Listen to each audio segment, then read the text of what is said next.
Bismillahirrahmanirrahim. Assalamualaikum warahmatullahi wabarakatuh. Pemirsa yang dirahmati Allah, marilah kita simak ceramah dari Ustadz Jafar Latif dengan tema musuh yang nyata bagi kalian. Sebelumnya marilah kita berselawat terlebih dahulu. Allahumma sholli ala Sayyidina Muhammad wa ala ali Sayyidina Muhammad.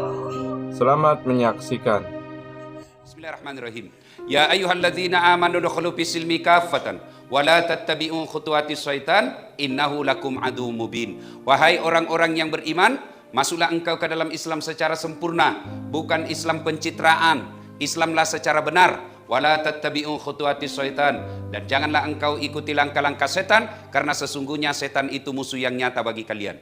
Musuh kalian bukan polisi, musuh kalian bukan tentara, musuh kalian bukan anggota DPR, musuh kalian bukan ASN, musuh kalian bukan ulama, musuh kalian bukan penceramah, musuh kalian adalah setan, di mana kata Allah setan itu musuh yang nyata bagi kalian. Dan ketika kita tausiah seperti ini, apalagi tausiahnya secara online, jangan pikir tidak ada setan di tengah-tengah kita. Ini di samping Bapak Ibu yang lihat saya, banyak setan berkeliaran. Ya, setannya berupa handphone. Orang sudah ceramah masih sibuk ima WhatsApp. Ini setan itu ya. Orang sudah ceramah seperti ini bukan pekerjaan gampang Pak Kawa ini. Bukan pekerjaan gampang ini ceramah online. Kita lagi ceramah, di depan tak ada lagi minum air. Ya, di depan tak ada yang simpang kameranya pas di bawahnya sehingga lubang hidungnya dilihat. Macam-macam modelnya ya. Ada juga yang pencitraan, ada dilihat fotonya padahal orangnya memasak. Ada juga begitu. Nah, selama Anda dengar tausiah ini hanya cari muka sama pimpinanmu, maka tidak ada kau dapat kecuali lapar dan dahaga, kecuali kau dapat hanya apa? Capek dan habis waktumu, kau tidak dapat pahala di sisi Allah. Nanti di akhirat datang, ya Allah mana pahalaku? Jumat ibadah, tiap Jumat sebagai ASN, dari kecamatan ini saya hadir, 30 menit saya dengar. Kata Allah, balik-balik kau, pak kepala talan jago kau. Katanya kau beribadah, ini cuma ibadah, bukan kau cuma ibadah, cuma adalah Jumat cari muka. Nah, kau sudah dapat mukamu, kau sudah dapat penghargaan, kau sudah dapat kasih sayang dari pejabatmu. Di akhirat tidak ada kau dapat. Maka taklim seperti ini, yang pertama harus diluruskan niat dulu. Dengar dakwah ini lillahi ta'ala. Dengar dakwah ini mau memperbaiki hati. Jabatan yang kita peroleh di tempat ini sekejap saja. Pangkat golongan yang kita dapat di sini sekejap saja. Kalau kita dakwanya hanya cari jabatan, begitu kau pensiun, tidak ada yang kau dapat. Tapi kalau kau cari dakwah, kau hadiri Jumat ini, mengapresiasi upaya bupati meningkatkan iman dan takwanya orang gua, serius dia dengar, setelah pensiun tetap dapat pahala, bukan cuma di dunia akhir pensiunnya, sampai di akhirat dia nikmati, itu yang disebut amal jariah. Jadi Pak Haji Kingasing ini niat tak? Ini niat ini penting, yang disebut penyakit hati. Ini hati penting Pak. Kau malas hatimu, malas samanan yang anggota tubuhmu. Kalau sakit hatimu rusak nih semuanya. Ini penting ini, maka ini dakwah ini bukan seremonial, bukan menghabiskan anggaran. Tapi ini betul-betul upaya mengajak ASN-nya Kabupaten Goa masuk surga bareng-bareng. Kita berharap di dunia dia kepala dinas, di dunia dia asisten, di dunia dia bupati, di dunia dia anggota DPR, sampai di akhirat tetap mendapat penghargaan masuk surga. Jangan sampai kepala dinas di Goa, anggota DPR di Goa, di akhirat nanti penghuni api neraka. Nauzubillah min dzalik. Ia minne gunane ne ceramah kah? Bukan sekedar hadir selfie-selfie. Bukan sekedar hadir dan lihat Pak Bupati ada muka tertawa. Bukan itu. Kalau itu yang kita cari, maka habis anggaran tidak ada perbaikan akhlak. Ini hati penting. Maka Nabi bilang, dalam dirimu terdapat segumpal darah. Kalau segumpal darah itu baik, baik ini semuanya. Kalau segumpal darah itu rusak, rusak bisa semuanya. Inilah qalbu, hati. Usari contoh. Dari kantor Bupati, pergi di Goa. Pergi di Malino. Bawa mobil, Pak Kaba. Bawa mobil. Yang nyetir apa? Tangan. Yang mengas rem, kaki. Yang melihat tanda-tanda lalu lintas, apa? Mata. Yang berpikir sepanjang jalan, apa? Otak. Tapi begitu apa ada tikungan, apa tertulis? Hati-hati. Tidak nak tulis otak-otak. Padahal otaknya berpikir, bos. Nah, di kantor bupati ini, yang menulis tangan, yang melihat salah ketik atau tidak, mata. Ya? Yang berpikir untuk pengumuman itu, apa? Otak. Tapi begitu ada pengumuman dari bupati, apa kata announcer? Perhatian. Tidak nak bilang perotakan. Iya toh? Ini berarti penting memang ini. Ini tujuannya Jumat ibadah. Ya, karena kalau Jumat ibadah ini sukses, biar tidak ada pimpinanmu, biar tidak ada janji-janji eselon. Kalau kau bekerja lillahi ta'ala, kerjamu akan dihargai. Bukan cuma di pimpinanmu tiap tahun kau dapat penghargaan. Bukan dari negara kau cuma dapat tiap bulan gaji dan kenaikan honor. Tapi kau di hadapan Allah akan mendapat pahala. Itulah yang kita amalkan setiap jambayang. Kita ini orang Islam, 5 waktu minimal kita bikin MOU dengan Allah. Perjanjian dengan Allah. Apa MOU kita? Inna sholati wa nusuki wa mahyaya wa mamati lillahi rabbil alamin. Sesungguhnya solatku, ibadahku, hidupku dan matiku lillahi rabbil alamin, bukan lillahi Adnan Purica. Kalau lillahi Adnan Purica tidak ada nih sekarang. PJ apa? PLH. Ya toh? Nah, Bapak Ibu, berdoalah mudah-mudahan kehadiran Jumat ibadah ini betul-betul membawa keberkahan di Kabupaten Goa, keberkahan berupa perbaikan hati dari semua, utamanya ASN. Kan ini ASN penting. Jangan sampai bekerja cari muka. Kalau cari muka, ingat waktu Isra Mi'raj. Ada setan bergoda. Setan itu mengalihkan perhatian. Ya. Nah, waktu Nabi Isra Mi'raj, Nabi kan diperlihatkan, ya, ada orang tangannya tangan manusia, perutnya perut manusia, kakinya kaki manusia. Tapi anehnya, mukanya ular. Malik. Mukanya ular. Nabi bertanya Jibril, nah ini siapa itu Jibril? Kasiannya, badannya manusia, mukanya ular. Siapa dia Jibril? Jibril menjawab, itulah umatmu yang suka cari-cari muka. Di kantor ini banyak ini. Kalau ada Pak Bupati, ikatim. Pacetong. Jangan cari muka sama manusia. Cari muka kepada Allah. Bagaimana cari mukanya kepada Allah? Ada bupatiku, ada sekdaku, ada kadisku atau tidak, saya bekerja. Bukan cari muka sama pimpinanku, tapi saya cari ridha Allah. Itu agama Islam mengajarkan. Setiap mau pergi kerja, supaya kerja-kerja ini pahala, langkah-langkah kaki kita pahala, nulis nomor surat pahala, ngaktifkan komputer pahala, tanda tangan pahala, ngantar surat antar ruangan pahala, berjemur pahala, Satpol PP pergi operasi pahala. Supaya apa pahala semua itu? Maka setiap keluar rumah ada memang wudhu tak. Nah, kemudian sebelum keluar rumah duduk dulu di kursi, baca doa, duduk menghadap kiblat. Sebelah mana kiblat? Sebelah barat Pak, Pak Cetong. Ini karena termakan oleh hoax. Menghadap ke barat. Mempo maki menghadap ke timur, menghadap ke barat. Baru bilang maki begini. Ada wudhu ta ini? Ada wudhu ta, baru baca doa ki. Bismillahirrahmanirrahim. Inna salati wa nusuki wa mahyaya wa mamati lillahi rabbil alamin. Berdiri menghadap ke pintu, baru baca doa keluar rumah. Bismillahi tawakkaltu ala Allahi la haula wa la quwata illa billah. Langkah. Coba amalkan itu. Enak itu perasaan Pak. Coba. Ku baca itu Ustaz. Betul Bapak baca tapi buru-buru dan tidak sampai di hati. Kita baca memang itu setiap mau keluar tapi begini. Tidak sampai di hati. Tapi coba bedek duduk baik-baik. Menghadap ke kiblat, ada wudhu tak, baru kita baca. Kasih dengar ini telinga tak. Kalau perlu nak dengar istri tak, kalau perlu nak lihat anak tak, supaya bapak orang keluarga bilang, tahu bapakku betul-betul tahu, suamiku betul-betul tahu baik agamanya. Yang mau pergi, goodbye daddy. Pakai pelat talang. Baca itu. Salati wa nusuki wa mahyaya wa mamati lillahi rabbil alamin. Menuju ke pintu. Bismillahirrahmanirrahim. La haula wala quwwata illa. Menghadap naik, melihat ke atas. Itu nenekku ajarkan Kak. Bukan ada dalilnya, tapi mut'anu saja, namanya sugesti. Menghadap melihat ke atas supaya apa? Saya mencari dan mengejar sesuatu yang tinggi derajatnya. Bukan mencari bupati, tapi siapa yang paling atas? Allah Subhanahu wa taala. Nah, sudah, maka kata Nabi, orang yang baca doa seperti ini pergi kantor, kaki kanannya melangkah 1 pahala. Kaki kirinya melangkah, dihapus dosa kecilnya. Bayangkan Pak, dari Bajeng pergi sini. Berapa langkah kaki? Itu apalagi kalau jalan kayak begini, banyak itu langkah kaki. Dah makan terus kayak ini. Coba bayangkan, sampai di kantor bupati, tak putar-putar lagi. Biar minta apa Ji? Tak putar-putar, naik lantai 1, turun lagi, pilih lapangan, berapa langkah kaki didapat? Bayangkan, bagaimana kalau naik motor kau Ustaz? Alhamdulillah, rodana dihitung. 2 rodana. Ustaz, bagaimana kalau naik PT-PT? Alhamdulillah, 4 rodana dikali 4. Coba, cuma kan kita tidak baca doa seperti ini setiap keluar rumah. Sehingga apa? Kita 30 tahun jadi PNS tidak menjadi pahala.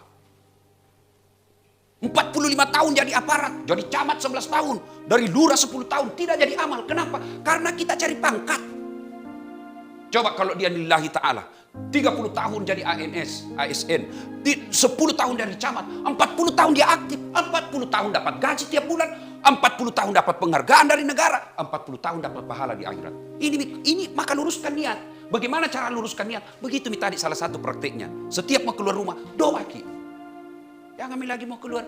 Hai, goodbye daddy. Dede. Pacetong, cabe-cabe ya. Satu, ini yang satu ya, karena waktu kita 30 menit. Ya, satu. Yang kedua, kita baca itu tadi Quran. Ya, At-Taubah ayat 75. Itu ada asbabun nusulnya. Sejarahnya itu turun ayat. Kenapa? Dan tepat sekali nih. Ustaz ini yang baca ini cocok sekali untuk ayat di kantor bupati. Ya, ini cocok ini ayat ini. Ya. Kalau hadis namanya asbabul wurud. Sebab kenapa Nabi ucapkan itu hadis. Ini penting orang belajar. Ya, nah, ini begini, ada sahabat namanya Sa'labah. Ya, Sa'labah ini fakir miskin. Tapi hebatnya rajin berjamaah tawaf. Setiap selesai sholat maghrib ada kekurangannya. Assalamualaikum warahmatullahi. Assalamualaikum warahmatullahi. Nah, sahabat bersikir. Ini Sa'labah langsung lompat. Assalamualaikum, langsung dilompat. Halo. Apa sih dek? Salah sambung kok.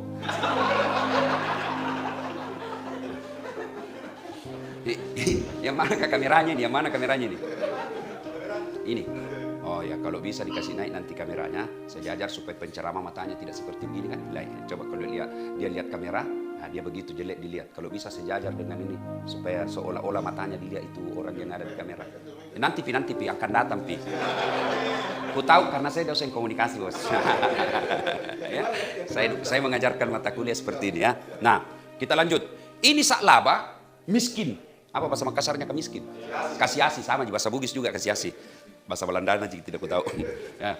Tapi hebat kita ini Sa'labah selalu berjamaah di masjid. Satu kekurangannya, setiap selesai sholat maghrib bisa saja. Assalamualaikum warahmatullahi, langsung lompat. Dilihat Nabi. Hari kedua begitu juga. Sahabat yang lain bersikir dulu, ini langsung lompat. Hari ketiga dipanggil, Sa'labah, sini saya kok. Kenapa ya Rasul? Kau kayaknya sombong dulu, kau bilang. Kayak kau tidak butuhkan Allah. Nah, ingat ya, kalau ada orang selesai langsung pulang, itu orang sombong itu kata Allah. Kenapa sombong Ustaz? Dia merasa tidak butuhkan Allah. Orang sombong itu merasa tidak butuh dengan Allah. Kalau kita merasa hamba, pasti kita butuh dengan Allah. Nah bagaimana kalau butuh Allah? Jangan langsung pulang. Nah ini, sini kau dulu.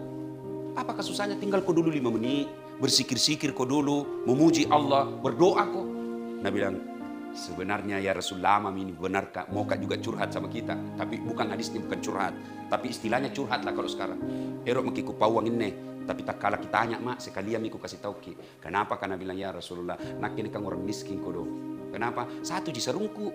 Ini sarungku, itu tuh nak pakai istriku. Kalau lama kau dong bersikir, dah nak pakai. Nah tunggu ini sarung istriku. Nah waktu maghrib selengkas. Kalau tinggal kau berdoa, habis waktu maghrib, makanya cepat kau pulang. Oh begitu, iya. Nah tak kalah ini ya Rasul, tak kalah apa sih deh. Sekalian miku dong, doakan nggak supaya kaya tuh nggak. Supaya kalau kaya kak, ada misarungku, enak mak berdoa. Ada tuh misarung istriku, enak tuh tidak buru-buru mak. Nah bilang Nabi, Sa'labah, siapa teladanmu? Anda ya Rasulullah. Siapa kau punya jadi contoh? Anda ya Rasul. Kau lihat saya kaya? Tidak ya Rasul. Kenapa paling mau kau kaya?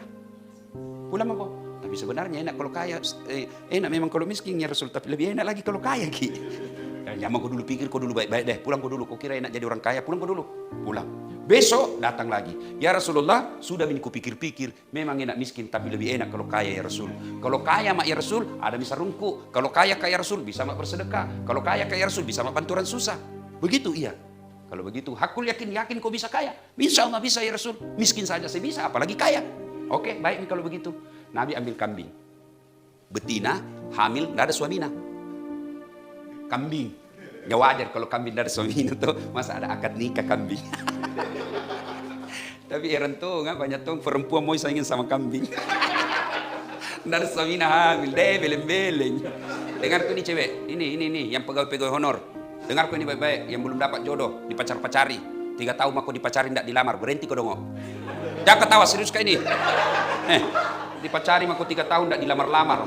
Modal dibawa malam minggu, kasih coklat. Nih. Modal 10.000, dibelikan 1 teh botol, roti 1, dibawa pipi leoper. Nonton. Ini melian tong autan, ku tanya untuk apa itu autan? Nah bilang banyak nyamus tas. Yang kok, motor saja dicicil 1 tahun lunas mi. Saya tahu kalau nak suka-suka kok, lamar kak. Nanti kesaingan ki kambing. Ada anak, tidak ada suamina. Ya? Sudah, ringkas kisah. Dikasih kambing dari doakan. Namanya Nabi yang doakan pak. Langsung makbul. Melahirkan kambingnya. dari 1 ekor menjadi puluhan ekor. Yang tadinya saklaba, wah, belum piasan ada di masjid. Ini, kama mi baru datang. Nabi bilang Nabi, oh male, madam mi jam. Nak kena mi musibah ini saklaba. Sudah. Lama-lama makin banyak kambingnya. Masbuk mi. Rakaat terakhir mami nak dapat. Nabi bilang Nabi, ku kana memang jah. Jangko, belum tentu kau bisa mampu kaya. Banyak orang mampu miskin, belum tentu mampu kaya. Banyak juga orang mampu kaya, belum tentu mampu miskin. Sudah, makin hari tidak kelihatan nih. Nabi bilang Nabi, inna lillahi wa inna ilaihi raji'un. Apa yang kucemaskan akhirnya terjadi. Sudah, terjadi betul. Akhirnya turun perintah ayat perintah tentang zakat. Nabi bilang, piko minta zakatnya itu saklabah. Minta kau kambingnya. Datanglah sahabat Nabi. Saklabah, saya diperintah Rasulullah untuk ambil zakat kambingmu. Apa Nabi bilang? Ero-ero. Nak yang pelihara, setengah mati kurus ini kambing. Gara-gara ini kambing, nah saya tidak pergi berjamaah. Masa kau datang minta-minta? Siapa kau? Utus 2 kali, tidak kasih zakat. Usus 3 kali, tidak mau. Nabi bilang, sudah nih, jangan mampu lagi. Turun itu tadi. Surah At-Taubah ayat 75. Banyak di antara kalian berjanji kepada Allah, kalau diberi rezeki dia akan berbaik-baik kepada Allah. Namun setelah ada, dia lupakan Allah, lalu dia menjadi hamba dunia. Ini kata ngaseng. Banyak yang begitu. Bukan cuma dikasih rezeki, dikasih jabatan. Tanam mako ces, pilih kak, sama-sama ki orang bajen. Anggota DPR kak sebelum dipilih. Tuh kak, sama-sama ki baturi limbung bos. Kate tomo ni ku harapkan. Puna te kate mate manake habis mi uang ini 2 miliar. Pilih ini nomor HP ku. Kalau ada masalahmu telepon 24 jam. Begitu terpilih, ganti nomor HP na. Ini kena. Bukan cuma soal harta, jabatan juga. Datang sama Pak Bupati, siap Pak Bupati. Nake punan jari kepala dinas, aman Pak Bupati. Semua program-program aman. Sekali dilantik, tidak pernah muncul. Ganti nih, tak baik. Ini bahayanya ini. Ya, maka ayat ini penting di kantor ini. Inilah yang disebut munafik. Dan orang munafik itu lebih bahaya daripada lawan yang jelas. Ya, kalau kita nyata-nyata musuh iki, baik, kaditahui dia musuh. Tapi kalau orang munafik itu bahaya. Baik di depan tak, bagus di hadapan tak, ye keren, siap keren. Tapi begitu dia keluar lain dia bikin. Itu munafik. Dan orang munafik itu tanda-tandanya kata Nabi, ayatul munafikina thalatha. Ada 3 tanda-tanda orang munafik. Saya tidak mau sebut siapa munafik, paresami dirita. Apa tanda-tandanya? Kalau ada ini tandanya, munafik maki. Kalau tidak ada sih, alhamdulillah aman. 1, kalau dia berkata bohong. Di kampungku bilang Pak Beliang. Pak Kepala Talang, Pak Bote, ngomong, bahkan dia bawa dakwah Allah. Itu yang banyak-banyak kan. Kalau dilantik, ngeri kok saya lihat itu orang kalau pejabat dilantik, lalu dia lupa janjinya, coba kalau dilantik. Bukan itu koran di atasnya? Bukan. Bukan juga SK di atasnya? Bukan. Bukan kartu handphone di atasnya? Bukan. Apa di atasnya? Kitab suci. Quran kau jinjing di atasmu. Lalu kau berkata, demi Allah, saya berjanji. Setelah itu dia tinggalkan. Nah tunggu kau malaikat kau dala. Nah karena kau itu Pak Kepala Talang, naputarkan kau palu-palu. Marah buka, siapa Tuhanmu? Langsung dia bilang, ketuhanan yang Maha Esa. Satu. Jadi kalau ada di antara kita, bicaranya selalu bohong. 10 dia bilang, pasti ada bohongnya 4. Bapak sudah ada indikasi munafik. Yang kedua, tanda-tanda orang munafik. Kata Nabi, kalau dia berjanji dia ingkar. Siap, insya Allah. Kayak 7 tahun di Mesir. Datang ke pengajian nanti, insya Allah. Sekalinya besok, kenapa kau tidak datang tadi malam? Aku karena memang insya Allah. Yang kau bilang insya Allah, kalau tidak ada di hatimu mau. Kalau sudah nyata tidak bisa, bilang. Mohon maaf Pak Kadis, mamaku kodon sakit, saya tidak bisa datang. Mohon maaf ada janjiku, kasihan, saya tidak bisa ingkari janjiku, saya mohon maaf tidak bisa. Lebih terus terang, jangan bilang insya Allah kalau tidak mampu, marah Allah. Bupati saja marah kalau digadaikan namanya. Dia bilang bupati, ternyata tidak, marah bupati itu. Apalagi Allah kalau kita sudah bilang insya Allah. Kecuali betul-betul kita mau, lalu tidak terjadi, itu insya Allah. Ya, yang ketiga, tanda orang munafik, diberi amanah, dia khianat. Kasih ngurus dana bansos, mana nak ambil. Ya, disuruh pergi tertibkan minuman keras, nak tertibkan tapi nak bawa pulang. Itu dikasih amanah, dia khianat. Nah, kalau 3 ini tanda-tanda di pegawai negeri ada, garing makin tuh, sakit makin. Oh, dan orang munafik itu besar sekali hukumannya. Ayat Allah tentang orang munafik. Innal munafikina bidarkil asfali minan nar. Sesungguhnya orang munafik itu keraknya neraka na tempati. Sudah masuk neraka, keraknya lagi. Orang Bugis bilang dekekna, paling bawah. Nauzubillah min zalik. Nah, Pak Bupati, Pak Ihsan, kemudian Pak Adnan melanjutkan program ini berharap agar kantor ini tidak ada orang munafik. Maka dihadirkanlah tablik seperti ini. Supaya hilang ini penyakit-penyakit munafikmu. Hilang. Dan cinta ki ini pejabat sehingga dibikinkan ke acara begini. Kalau tidak dicinta ki urusan lu nak ke bupati mak. Mau kau jadi kepala telang atau apa tidak ada urusan. Tapi pimpinan kita mau agar anak buahnya bisa sama-sama masuk surga. Amin. Nah ibu bapak saudara-saudara sekalian, karena waktu sudah tiba, demikian saja insya Allah. Lain waktu dan kesempatan kita akan